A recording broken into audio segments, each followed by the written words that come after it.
Ayan, nasa Santa Maria Beach po tayo. Ayan, kung naaalala ninyo yung vlog ko noon na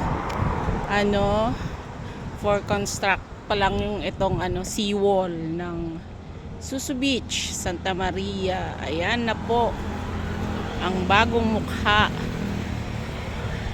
Ayan, ang seawall ng Susu Beach, Santa Maria, Ilocos Sur. Ganda-ganda. Ayan, lumapit po tayo, Jayqua. Lumapit po tayo dun sa may tubig. Ayan. Tingnan natin. Oh my God, may naliligo. Tingnan natin. Oh, di ba?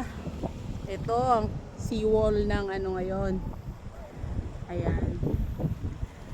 Sa baybayin ng Santa Maria. Ayan, napakagandang lakarin sa umaga at gabi. Ayan, napakalinis po. Ayan, makikita mo yung mga biyahero na tumitigil dito. Ayan, pero hindi yata pwedeng maligo dito sa part na to kasi mabato po siya. Ayan. Napakaraming bato. Ayan, dun sa part lang na yun pwede kasi walang bato dun. Ayan, oh, may mga naliligo dun. Oh.